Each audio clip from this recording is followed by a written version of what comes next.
Welcome back, guys. Week 3 of the season is in the books, and we have gotten revenge as we defeated the Chiefs by a score of 31-19. Before we get started, remember to like, comment, subscribe, turn notifications down below, and let's get started in talking about what happened in that last game. We went into Arrowhead with the painful memory of that Super Bowl loss ingrained in our minds, and we took down the champs in this high-profile matchup. This was an incredible game, with the highlight being our phenomenal pass rush, which limited the Kansas City offense to 1 touchdown on the entire day. So let's take you through the story of this game to show you how this went down. This game would begin with the hometown Chiefs receiving the kickoff, and that meant Patrick Mahomes would start with the ball, and he was simply phenomenal. He continued to display the incredible throws that have earned him 3 MVP awards to this point, and they would lead to a 344-yard passing day, as well as tossing in a score. And he would not waste any time today, as on the opening drive, he would begin involving his best receiver in Rashee Rice. He was a reliable option whenever they needed a big conversion, which they got 2 of on this drive, and he would end up finishing his day with 6 catches, going for a yard shy of 90. But we would not let them just walk all over us, as it would be our reigning Defensive Rookie of the Year, B.J. Ojulari, who would see Mahomes attempting to escape the pocket, but he would push the speed and get to him to wrap him up for a big-time sack. And then he would also end up adding another half sack 2 plays later, as he would come by with Khalil Mack to drop Mahomes once more, and that would force them to settle for an opening drive field goal. And they would get it from none other than their Super Bowl savior, Harrison Butker. He was the one who nailed the dagger of a field goal to hand us the big loss in February, and he would be just as deadly today, as he would put through his kick for the first points of the game, and he would add another 3 field goals throughout the afternoon. But it would be later in this first quarter where he would line up to kick one from 58 yards out, and he would miss, ruining his perfect day. But back to the opening field goal, we would follow by getting our first possession, and that meant we would enter Kyler Murray. And he was simply incredible in this big-time matchup. He displayed his dual threat ability as much as possible today, as he ended up putting together 330 yards all-purpose, and he also threw 2 passing touchdowns as well. And we would also waste no time involving our best receiver in Hollywood Brown. He got 2 big catches on this initial drive, with the second being a massive one, as he would beat McDuffie off the line in press coverage, and he would end up bringing in the first touchdown of the game to take our first lead. Kansas City would get the ball back, and after driving down the field a bit, our pass rush would show up once again, as it would be Kaiser White who would make his presence felt, as he would shoot the gap and not be fooled at all by the play fake to get Mahomes for the 3rd time. And the 4th would come very quickly, as this time it would be Bryce Huff who would combine with Mack for the sack. And as he was also a vital part of our run defense, as he ended up dropping the Chiefs an additional 3 times behind the line. We would then move into the second quarter, and that's when our star tight end Trey McBride decided to take over. As with us facing poor field position, he would bring in this grab and bust down the sideline to get us all the way across the 50, and he would end up being our leading receiver on the day, as he would finish with 5 catches for just over 100 yards.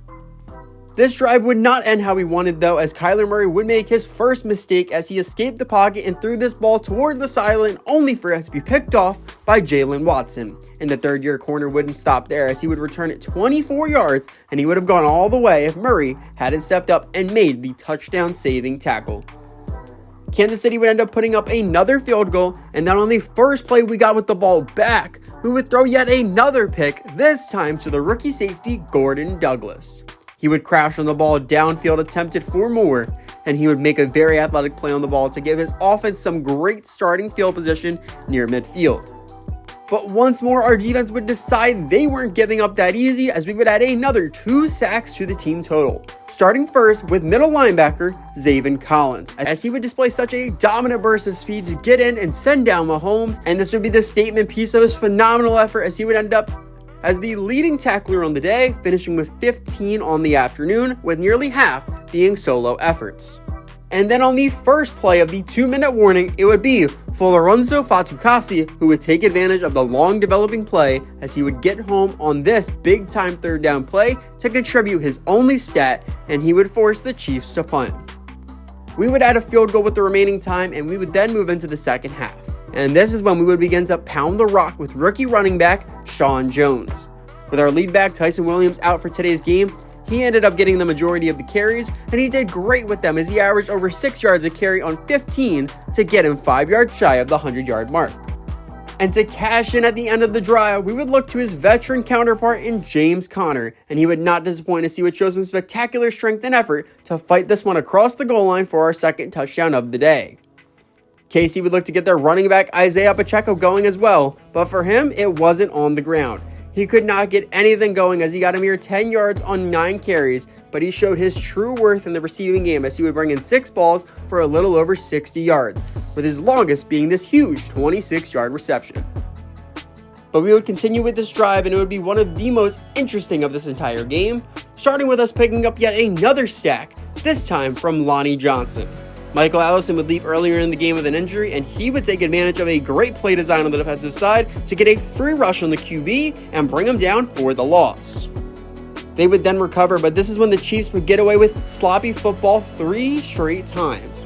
The first play would come from Budda Baker, as he would cap off his 8-tackle day by laying out Rice after the catch to force a fumble, but it would be Kadarius Toney to jump back on it, and they would retain possession. On the next play, Mahomes would rifle a ball that should have been picked as it came off the hands of Marco Wilson, and then we got to see a display of true team pass rush as both Zaven Collins and Bryce Huff got their hands on Mahomes, but it would be Khalil Mack who would fly in to punch this ball out to force yet another fumble, but somehow Kansas City would get back on the ball once again, skinning the cat once more and allowing them to add another field goal. We would get back on offense, and this time we would look to rely on KJ Hamler to make the plays as he would come away with this huge 33-yard reception to get us down the field. And he was just so valuable as a number 2 receiver as he would finish with just over 50 yards. And we would cap off this drive with yet another touchdown, and this time we would reward Sean Jones as we would hit him wide open on this Texas route to pick up the receiving score. Before we get to our 2 final defining plays in the fourth quarter, we have to highlight the great day the other tight end in Travis Kelce put together today. He was, like always, the man Mahomes continued to go to when he needed the big-time play, and he would end up finishing the game just 3 yards short of 100 yards on 8 grabs. But in this final quarter, we would chew the clock all the way down, and with less than 3 minutes, it would be Alex Arma Jr., our fullback, who would get the ball on the one and do his job of picking up the short yardage for the touchdown score to put this game pretty much out of reach. In their late comeback efforts, it would be Isaiah McKenzie, a guy who consistently made short yardage catches to make us respect the underneath throws, who would be rewarded with the late touchdown catch to make this a 2-score affair, but a failed onside kick would secure us the victory in this Super Bowl rematch. After going over our game, we can now look over some of the other matchups that went on this week with our division rivals. And we'll start with one of the biggest blowouts we will see all season as the Rams went into Buffalo and got completely annihilated by the Bills. LA could not get anything going as they did not score a single point this entire game. Let's give the Rams the little credit they did earn, as Ernest Jones did snag an interception off of Josh Allen, but that would be basically their only positive, as Josh Allen would come back as he threw for near 270 yards, and he would also score 2 rushing touchdowns. Rams rookie quarterback Curtis Atkins would continue to struggle as he would throw for a mere 107 yards, and he would end up adding 2 more interceptions to his total, as he would get picked off both times by Tre'Davious White, with one of them being returned 19 yards for the pick 6. Tyler Bass would nail his only field goal try of the day, and both Buffalo running backs would get theirs as well, as they would combine for over 100 yards and a pair of touchdowns. And the brand new single season record holder from a year ago in sacks in Von Miller added another 2.5 sacks today on Atkins. We then had yet another blowout that's a bit more surprising, as it would be our division rival Niners who would travel into Detroit and would defeat the Lions by 3 scores. Detroit would score the first points of the game as Graham Gano would kick through a field goal, and he would try for a second, but it would be blocked by rookie linebacker Tyrone Bonds. Neither offense could really get anything going, but the difference maker that got some kind of production came from San Fran's Christian McCaffrey, as he would rush for just under 100 yards, and that would get them into field goal range on 3 occasions in the final 3 quarters for Jake Moody to put 9 points on the board. But the reason Detroit had no chance in this one was because they kept turning the ball over. Javonte Williams would end up fumbling as Dre Greenlaw laid the boom on him, and he would also pick off Jared Goff, who would end up throwing a second pick on the day, which would end up going the way of Isaiah Oliver, leading to Brock Purdy tossing in 2 touchdown scores to give them the big-time lead. We then had a much tighter battle for Sunday Night Football as the Seahawks would defend their home turf, beating the Dolphins by a touchdown. Seattle would start off hot as Kenneth Walker would dominate on the ground early, getting him to the 80-yard mark, and his backup and Kenny McIntosh would get across the goal line on his only carry for the opening score. Then, into the second quarter, Tua would start to fire the ball all over the field as the pair of Jalen Waddle and Tyreek Hill would combine for over 150 yards receiving, and then it would be Antonio Gibson who would punch it in on the goal line to tie this game up. Then, going into the half, the Seahawks would put together their only two other good drives of the game, as Geno Smith would end up tossing in two scores, as Jackson Smith-Njigba would break away with a 46-yard touchdown bomb, and then DK Metcalf would bring in the other touchdown as the clock neared 0. Miami would then get the ball to start the second half, and they would have their rookie kicker Noah Irons nail a field goal from 40-plus yards out, but Seattle would bring it right back to a 2-touchdown game as Jason Myers would kick up his own field goal.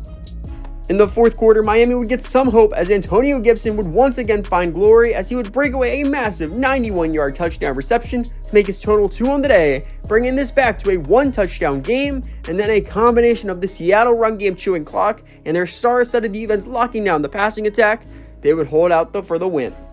We then moved on to check out the news headlines from around the league for this week, starting with a draft prospect story as the left guard out of Oklahoma and Terrence Brayton is being recognized as one of the most intimidating prospects available, with many drawing connections to his hockey background growing up. We then had two very impressive games that were being highlighted, starting with an AFC North rivalry as the Ravens would dominate the Steelers by a score of 42-14, and that was on the back of Lamar Jackson throwing for 4 touchdowns and rushing in another for a total of 5 just himself. And then in another division rivalry, this time in the AFC East, New England found a way to make an incredible comeback as they put up 25 points in the fourth quarter to steal the win from the Baker Mayfield-led Jets. We then could return to the renegotiation table, still having $99 million in cap room, and we would start with our superstar safety, Budda Baker. After being denied last week, we would up the signing bonus and end up offering him a 4-year deal worth $71.2 million, averaging $10.6 million a year in salary, and he accepted, saying he is happy to sign and continue to play for this great organization, and we may have just ensured that Baker will be playing his entire career here in Arizona. We then moved a bit closer to the defensive line as we returned to Kaiser White. He did not seem very interested at all last week, so we changed up the offer as we lowered his bonus and upped his salary, and we ended up offering him a 3-year deal worth $13.8 million, averaging $2.8 million a year in salary, and he declined, saying the team isn't right, the money isn't right, something has to improve if he's going to sign, and it sounds like having one of the best years of his career that he wants to get paid in free agency. We then moved over to his outside linebacking counterpart in Victor Dimukeje, and we ended up upping his salary a bit, and we ended up offering him a 3-year deal worth $7.5 million, averaging $1.7 million a year salary, and he declined, saying there's some good things here, but that bonus is simply a non-starter. After that, we spoke with Folorunsho Fatukasi, and while we weren't expecting a lot out of him, he's come away with a sack in 2 straight weeks, and with a lot of interest in staying, he could be a very solid option for us. So we ended up offering him a 1-year deal worth $4.6 million with $2.8 million a year in salary, and he accepted, saying that's a good offer, and he's glad we got a deal done. We then attempted to shore up our special teams once again as we went back to Andre Bocelli, and we adjusted his offer as we lowered the bonus and upped the salary, so we now offered him a 1-year deal worth $3.9 million with $2.8 million a year in salary, and he accepted, saying this is exactly the offer he was looking for and that next season will be great. And this is a great deal for us, as he has not produced as a returner this year, and if he doesn't show the same explosiveness from a year ago, we get to limit his bonus so he will be easier to cut. We then moved to the offense and began conversations with James Conner. He seems to continue to produce, and while he may very well move into that mentor role next year, we decided to offer him a 2-year deal worth $6.6 million, averaging $2.7 million a year in salary, and he declined, saying that bonus offer has been questioning whether we really want him back. We then moved along to yet another veteran in Zach Ertz. We would really love to keep him here, so we adjusted the numbers a bit, and with his new offer being a 2-year deal worth $13.6 million, averaging $3.7 million a year in salary, He declined, saying the bonus is just too low for him. After 3 big signings there, we moved along to this week's press conference where reporters said, "Our team has played really well in the early part of the season and is off to a hot start. How much of that is because of Kyler Murray?" And we responded saying, "Where he goes, we follow. A lot of what we do and what we're capable of as a team is put on his back. And we think he deserves a ton of credit for the job he's done in leading us to victory so far." And with that, the goal was set for Kyler Murray to put up 300 plus passing yards in our next upcoming matchup as we return home and welcome the Minnesota Vikings, who have gotten off to a very surprising start. They have gone on an incredible 3-0 to begin, coming off a 3-14 season last year that put them second worst in the league and forced them to bring in an entirely new coaching staff. But let's figure out the factors they bring in our 4th test of the year that is coming this week. Starting with our injury report. We will be without Tyson Williams as he continues to recover from that torn labrum, and he will be missing this game and our Week 5 game as well. And then we suffered 2 more injuries in our Kansas City matchup, with the first being our 2nd overall pick, Michael Allison, as he would suffer an upper arm fracture, and he will be put on the same timetable as Williams to return. And our most unfortunate one, as it was in the later stages of the game, rookie running back Sean Jones has broken his ribs and he will be out for the next 3 games. Meaning, rushing duties will now fall upon the veteran pair of James Conner and Cordero Patterson. And now for the Vikings injuries. They have a lot of pieces out on the offensive line as they are missing 3 starters, with the first being their 29-year-old center, Garrett Bradbury, who is suffering from a PCL sprain, but he should be ready to go after this game. Another who should be ready to go after this one is star right guard Cesar Ruiz, who is suffering from a pulled groin. And it doesn't get any easier on the left side of the line as their best lineman in Christian Darrisaw has broken his collarbone, and that will have him out for the next 5 matchups. And another massive injury for them. The number 1 overall pick in this most recent draft in defensive end Donovan Clay out of LSU has fractured his foot, and he will be out on the same exact time frame as Darrisaw.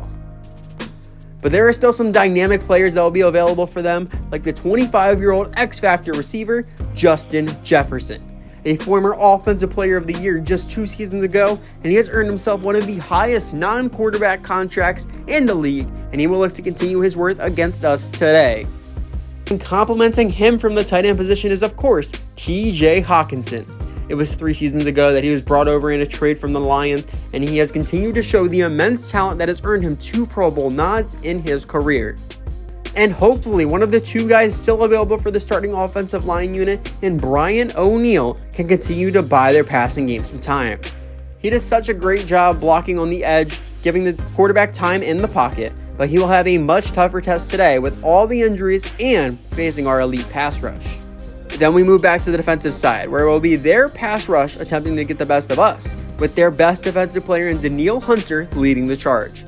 He is such a dominant threat attacking the edge whenever they need him to, as he has picked up 10 plus sacks in each of his first 3 seasons, earning himself the best linebacker award last season, and he'll be looking to continue to push that trend against us this week. Back in the secondary, we will have one of the oldest guys who will be taking the field this Sunday in Harrison Smith, a career Viking, sticking with this team through many of their toughest years, and as he enters his 13th season in the NFL, he looks to add on a little extra to his impressive career, which has earned him an All-Pro nod and multiple Pro Bowl appearances. And he will be assisting their number 1 corner in Byron Murphy Jr., and we know him pretty well, as he used to be a Cardinal, leaving us in free agency the offseason we would take control of this team. And with his first chance at a revenge game since then, he will be looking to show why we should have kept him today. And they have 2 more critical free agency signings from this past offseason, starting with them welcoming Devin Singletary. He spent the first 4 years of his career carrying the load up in chilly Buffalo. Then last season, he took a little excursion down to a much warmer Houston to back up Dameon Pierce. And this season, he moved back up to the cold in Minnesota to give himself another chance at being a starting running back in this league. And the second being them keeping one of their most critical players on their team as they re-signed Kirk Cousins on the open market. One of the most reliable options at the QB position across the league, but he did have a rough season last year leading to their poor results. But they decided to give him a 1-year deal worth north of $30 million, and hoping he could mentor a younger option behind him to take over next season when they have a better chance to bounce back. Looking at the team overall, they have an average offense with an aging QB running back combo in Cousins and Singletary, but they do have some impressive playmakers with Jefferson and Hawkinson, but with so many injuries on their O-line, they may not get time to get them involved. On the defensive side, their D-line is pretty average with their pass rush mostly coming from their outside linebackers, but they have pretty poor coverage from their inside linebackers and secondary with a few exceptions sprinkled in. Now, knowing who we were going up against, we could then decide our game plans for this upcoming game. Starting on defense, we want to defend the outside run. With all the injuries to the internal O-line, they are going to want to get the ball out of Cousins' hands and get Singletary outside the tackle box, and we have to be able to shut that down. And then on offense, we are going to focus on running the ball outside. We want to take advantage of this poor defensive line they bring to the field and allow it to open the play-action game that we are so effective with. It was then time to set our game day goals for this upcoming matchup. Following the earlier Murray passing goal, we want to win by 17 plus points. Minnesota has been outperforming expectations to start the year, but with all these injuries and the talent discrepancy compared to us, we want to bring them back down to reality with this game. Next, we want to get 350 plus offensive yards. We know they have some serious vulnerabilities on their defensive unit, and we need to expose them as much as possible. After that, we want to allow 14 points or less. We need to dominate in the trenches and not allow their playmakers time to get open, and as a result of that, keeping them off the board. And lastly, we want to sack the QB 5 times. This is a perfect storm for us to have a massive day in this department as they have a ton of offensive line injuries, and we bring to the table one of the most aggressive pass rushing units in the entire league. We then went through training for the week, and we did receive some injury news. First, our practice squad receiver Tyquan Thornton would dislocate his shoulder, but then we would have a game day squad player dislocate his shoulder as well. It would end up being our right guard Will Hernandez. Good news, he will be able to return next week, but that will mean that our rookie guard Will Wayne will get the first start of his career in this upcoming game. We did have some positive news during training though, as we saw some key growth, starting with our number 1 slot corner in Garrett Williams. He has continued to hold down that critical role in our defense, and today he improved his awareness, man coverage, play rec, and press. We then had some rookie growth in our left tackle, Gary Fordham. He's done phenomenal holding down the blind side of Murray to start the year, and today he improved in his awareness and his pass block against finesse moves. And last but certainly not least, we have our right outside linebacker, Cameron Thomas. He got a bit slighted when we decided to bring in Khalil Mack on his ring chase, but we hoped he would develop enough this season behind him as he focused on special teams to have him step back into that starting role next season, and today he would improve in his awareness, power moves, and pursuit. But with that, we have discussed everything we have needed to for this week. If you guys enjoyed, remember to like, comment, subscribe, turn those notifications down below, and I will see you all next time as we return home to take on the Vikings.